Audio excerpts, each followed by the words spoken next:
Good afternoon, my people. This is your girl, Mashallah Gist TV. I am here again to bring you another gist. If today is your first time on my channel, please can you go straight to that notification bell? You see that notification bell is very, very important, so that whenever I post a gist, you can get it. To my old subscriber, I said thank you. I really appreciate you.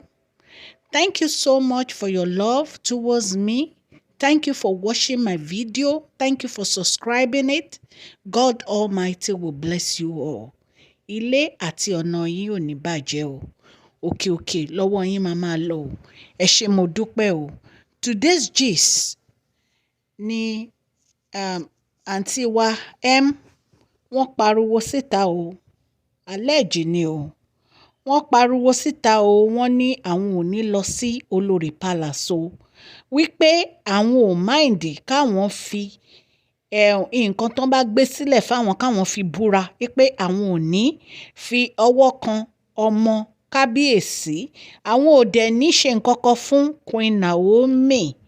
Nǹkan tí àǹtí wa sọ nìyẹn o. Kábíyèsí yarí, kábíyèsí ní rárá, gbogbo yín lẹ ń lọ sí olórí quarters. Tí ẹ bá tún wá débẹ̀, ẹ tún máa búra fún àwọn. Ẹni tí ó bá wá ṣàṣemáṣe, àwọn á mọ nǹkan táwọn máa ṣe. Wọ́n ló bá bẹ̀rẹ̀ sí pariwo, ló bá ń sunkún.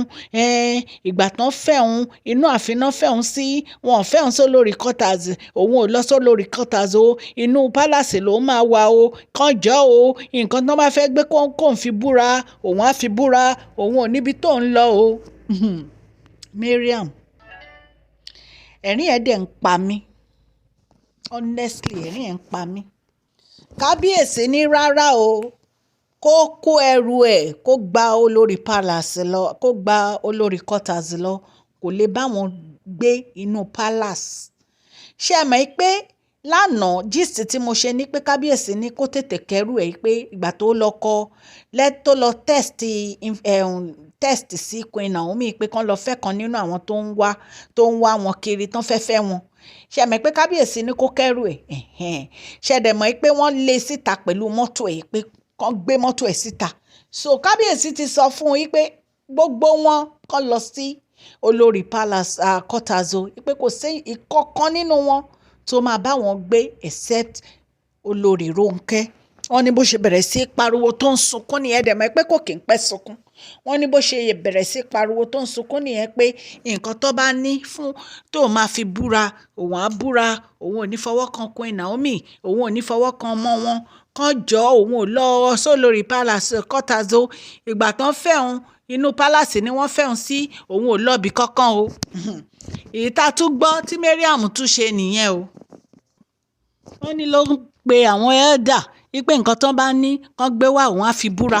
Wọ́n ní àwọn elder wá ní irú obìnrin wo ni wọ yìí, ó ṣe stubborn báyìí. Ṣé ìwọ ò rí Queen Tèmítọ́pẹ́ ni tí wọ́n gbé ẹrù wọn tí wọ́n lọ sí olórí quarters? Kí ló dé tí wọ́n stubborn tó fẹ́ lọ? Kí ló dé tó yẹ pọ́kọ ẹ̀ ń bẹ sọ̀rọ̀ o ò gbọ́? Ibo ló ti rí tí ọkọ ń bá ìyàwó sọ̀rọ̀ tíyàwó kì í gbọ́ràn? Wọ́n ló ṣàbẹ̀rẹ̀ sí pariwo òun ò lọ. Kábíyèsí, ẹ gbọ́ nǹkan tí èmi fẹ́ sọ, torí mo mọ̀ pé ẹ máa ń wo fídíò wa. Ṣùgbọ́n tí ẹ bá wò, ẹ̀yin tí ẹ bá mọ̀ ibi tí kábíyèsí tán ti lè wò, ẹ bá mi send ẹ̀ síbẹ̀, bóyá lórí Ọ̀ọ̀ni platform or something, orí platform Ọ̀ọ̀nìrìṣà Ilé Ifẹ̀, ẹ forward fídíò yìí síbẹ̀.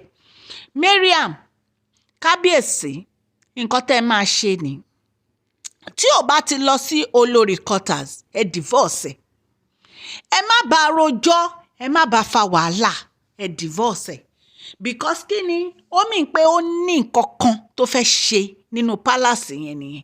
Ṣé ẹ dẹ̀ mọ̀ pé ìníkọ́lẹ̀ ti ń ka pẹ̀lú oògùn? Oríṣiríṣi ìgbà ló ti lọ ṣoògùn. Tó mú picture Queen Naomi àtọmọ wọn tó fẹ́ lọ fi ṣoògùn. Kábíyèsí, èyí tí babaláwo tún wá tó ló gba ó fún ní 1 million pé kò ń lé Queen Naomi kúrò ní palace. Allegation yẹn náà wà ńbẹ̀. Ẹ pa gbogbo allegation yẹn pọ̀. Ẹni ẹ fẹ́ mọ́ kó kẹ́rù ẹ̀ kó máa lọ. Kò sí wàhálà, kò sí ẹjọ́ kò sí wàhálà nú ẹ̀ tó o bá ti lè lọ sí olórí quarters then kábíyèsí ẹ divorce ẹ because èmi ò mọ ibi téèyàn ti ń stubborn báyìí ṣó ti yé ẹ ó mọ̀ pé nǹkan téèyàn bá ṣe èèyàn máa gba ẹ̀san ẹ̀ nígbà tí wọ́n wá tó ṣe gìràgìrà yí olówó tó lọ gbówó dé tó bẹ̀rẹ̀ sí náwó tó ń fáwọn èèyàn tó ń bribe àwọn ayaba tó ń bribe àwọn onífá tó ń bribe àwọn ẹ̀gbọ́n kábíyèsí tó ń bribe yálájé tó ń bribe gbogbo àwọn èèyàn tó wà ní palace tó ní kó máa kọjú ìjà sí Queen Naomi ṣé wo mọ̀ pé nǹkan tó bá lọ ó ń padà bọ̀ wá ẹ̀san ẹ̀ ló ti ń kó yẹn ìwọ náà kẹsàn ẹ̀ kó rí bó ṣe rí wọ́n wá ní kó kúrò ní palace ní ìsìn ó wá ń pariwo wá ń ké ó ní choice ó ní láti kẹ́rù ẹ̀ kó kúrò ní palace nítorí wípé ẹni tó lọ́kọ ó ti gbọ́kọ ẹ̀ ẹni tó lọ́kọ ti gbọ́kọ ẹ̀ ẹlẹ́rù ti gbẹ̀rù ẹ̀.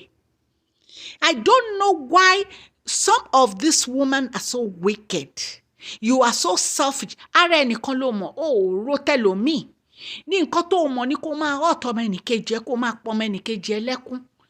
Ṣé o mọ̀ pé omi jẹ́ Queen Naomi lọ́lọ́run fi ń gbìjà ẹ̀ nítorí wípé wọ́n sunkún sí Ọlọ́run lọ́rùn.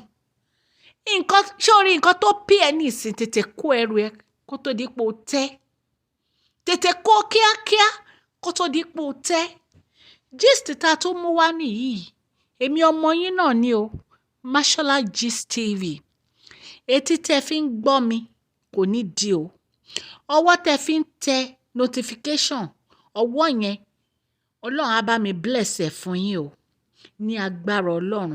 Please share this video, like and subscribe. God bless you all.